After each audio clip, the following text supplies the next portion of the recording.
Hello everyone, welcome to my channel. और आज हम लेकर आए हैं unit 4th phase equilibrium and corrosions के मल्टीपल चॉइस क्वेश्चंस। सब्जेक्ट है इंजीनियरिंग केमिस्ट्री, सब्जेक्ट कोड है BT101।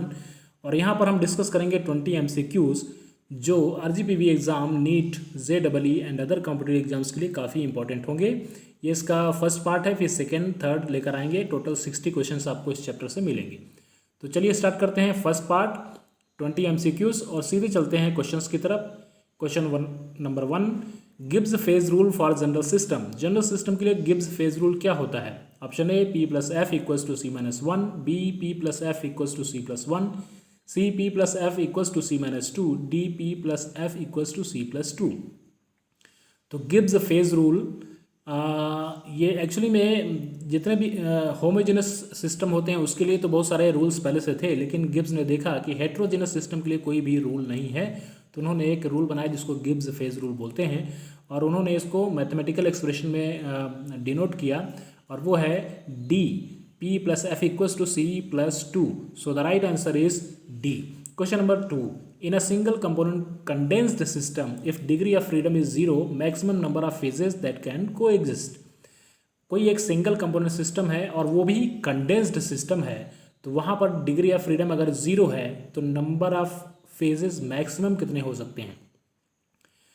अगर जनरल कंडीशन की बात करें, सिंगल कंपोनेंट सिस्टम में डिग्री ऑफ फ्रीडम अगर 0 है तो मैक्सिमम नंबर ऑफ फेजेस 3 हो सकते हैं। बट अगर ये कंडेंस्ड सिस्टम लिख दिया है, कंडेंस्ड सिस्टम है तो 1 माइनस हो जाता है। So the right answer is 2। Right option is C. So the right answer is C. तो अगर सिंगल कंपोनेंट सिस्टम है वो भी कंडेंस्ड है तो उसमें मैक्सिमम नंबर ऑफ फेजेस 2 हो सकते हैं। आगे चलते हैं क्वेश्चन नंबर 3 पे। The degree of freedom at triple point in diagram for water system. Water system के लिए degree of freedom triple point पर क्या होता है? ट्रिपल पॉइंट हम जानते हैं वो ट्रिपल पॉइंट है जहाँ पर तीनों फेज एक साथ को एग्जिस्ट करते हैं। उसके लिए पूछा जा रहा है डिग्री ऑफ फ्रीडम क्या होगा? Option A 0, B1, C2, D3। तो डिग्री ऑफ फ्रीडम, चूँकि ट्रिपल पॉइंट पे प्रेशर और टेम्परेचर बिल्कुल फिक्स होते हैं, उनको हम बिल्कुल भी चेंज नहीं कर सकते हैं। सो हम किसी भी वेरिएबल को जब चेंज नहीं कर पाते हैं तो वो नॉन वेरिएंट बोला जाता है और उसके लिए डिग्री ऑफ फ्रीडम 0 होता है। So the right answer is A. Question number 4, for the water system the maximum number of degree of freedom is. Water system के लिए maximum number of degree of freedom कितना हो सकता है? Option A 3, B2, C4, D0। तो water system के लिए maximum number of degree of freedom 2 हो सकता है। So the right answer is B. Question number 5, the pressure and temperature when all the 3 phases in water system can coexist in equilibrium are respectively. Water system अगर coexistence में है, जिसमें 3 phase एक दूसरे के कोएग्जिस्ट में है या फिर इक्विलिब्रियम में है, उस टाइम पर प्रेशर और टेम्परेचर कितना होता है? वो फिक्स होता है, लेकिन होता कितना है ये आपको बताना है। ऑप्शन ए 4.58 mm। ये पहला जो फिगर है वो प्रेशर का है, दूसरा टेम्परेचर का है। तो ए ऑप्शन में 4.58 mm pressure and 0.0098 degree centigrade temperature.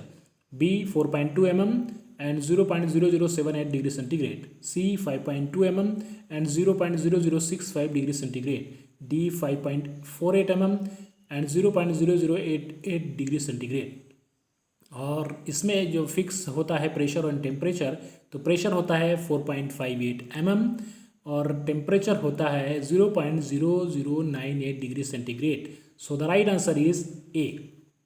Question number 6, which of the following statement regarding phase is wrong. Phase के रिगार्डिंग कौन सा स्टेटमेंट रॉन्ग है आपको पता करना है। Option A, a gaseous mixture constitutes 1 phase only. क्या गैसियस मिक्सचर एक ही फेज बनाता है? यस, राइट है। B, 2 immiscible liquids form 2 separate phases. Yes, जब लिक्विड्स आपस में मिसिबल नहीं है तो 2 सेपरेट फेज बनाएंगे, ये भी सही है। सी, miscible liquids form 1 liquid phase only. अगर आपस में मिसिबल लिक्विड्स हैं तो 1 फेज बनाएंगे, ये भी सही है। डी, अ मिक्सचर ऑफ 2 और मोर सॉलिड्स कंस्टिट्यूट 1 फेज ओनली।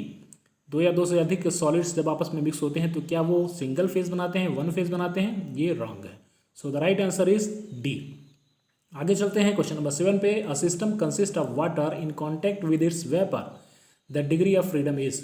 ऐसा कोई सिस्टम जिसमें वाटर अपने वेपर्स के साथ में को एग्जिस्टेंस में है तो उस कंडीशन में डिग्री ऑफ फ्रीडम क्या होगी? Option A 1, B 2, C 0, D unpredictable. तो अगर वाटर अपने वेपर के साथ में को एग्जिस्टेंस में है तो उस टाइम पर डिग्री ऑफ फ्रीडम क्या होगा? ए 1, डिग्री ऑफ फ्रीडम होगा 1। सो the right answer is A. Question number 8, a system consisting of 2 different gases is.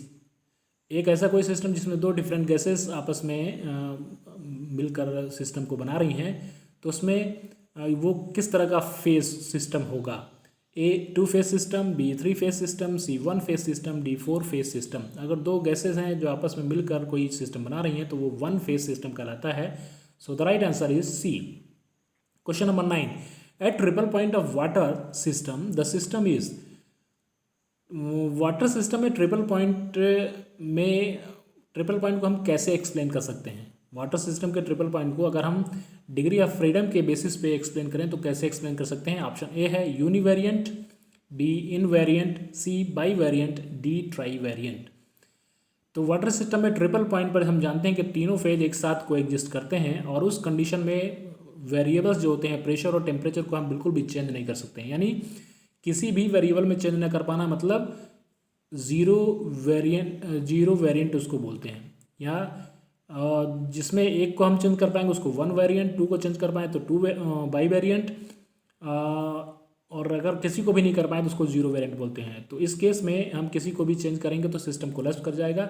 So the right answer is B invariant. Invariant बोलें या 0 वेरिएंट बोलें एक ही बात है। So the right answer is B.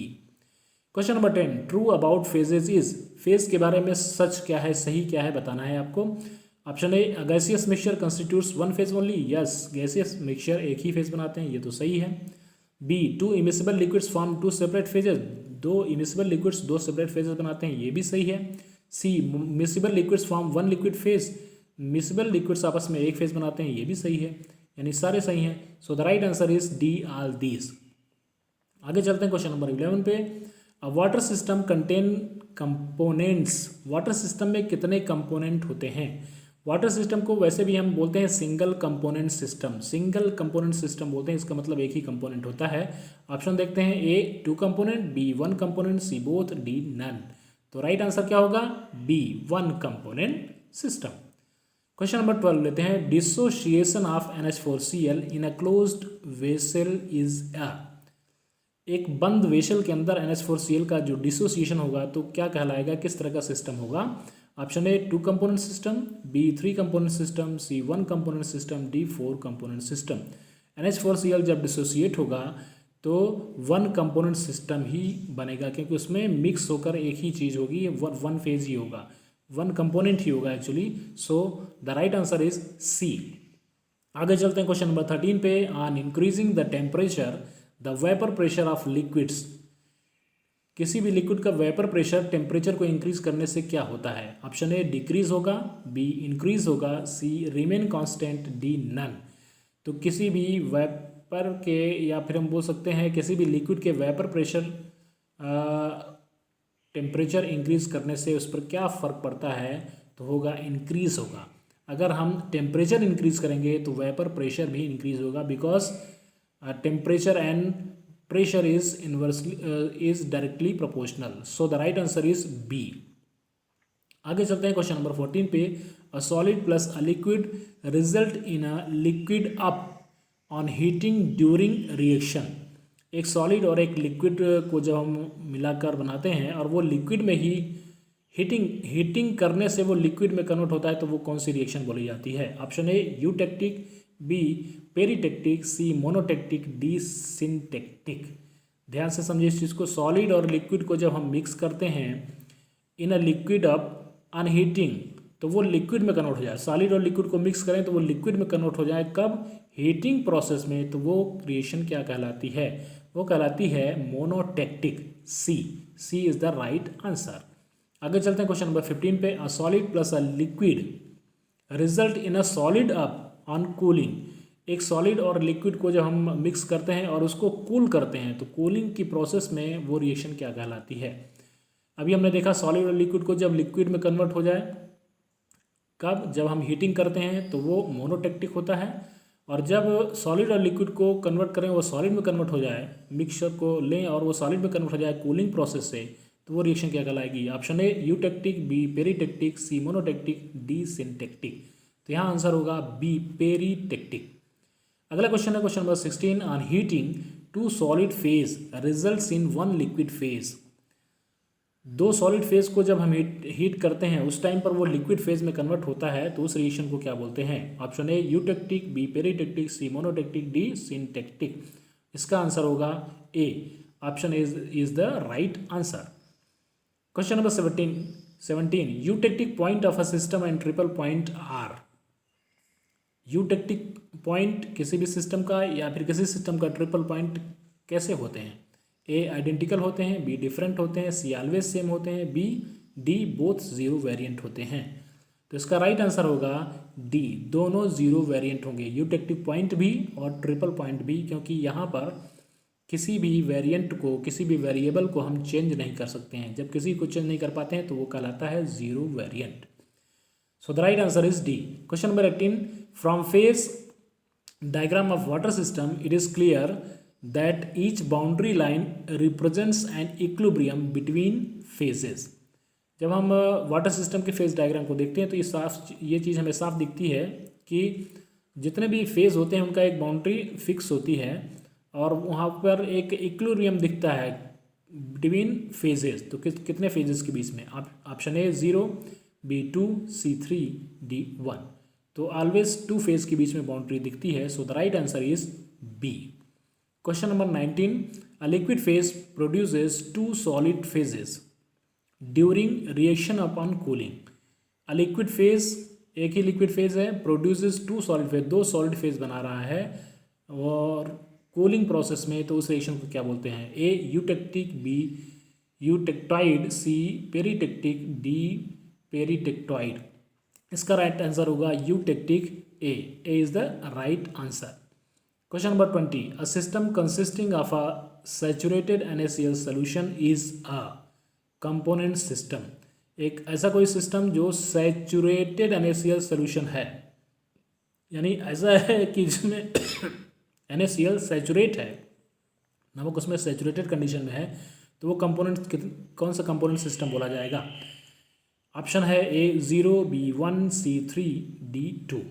जब NaCl solution saturate हो जाता है तो एक्वस सोल्यूशन, एक्चुअली में वाटर के साथ में NaCl को जब हम डिज़ोल्व करते हैं तो स्टार्टिंग में तो वो घुलकर एक ही सिंगल फेज बनाता है, लेकिन जब सैचुरेशन की कंडीशन आ जाती है तो NaCl भी प्रेजेंट होता है और वाटर भी प्रेजेंट होता है। So it is called two component system. So the right answer is D. Thanks for watching. Till then, like, share and subscribe. Thank you.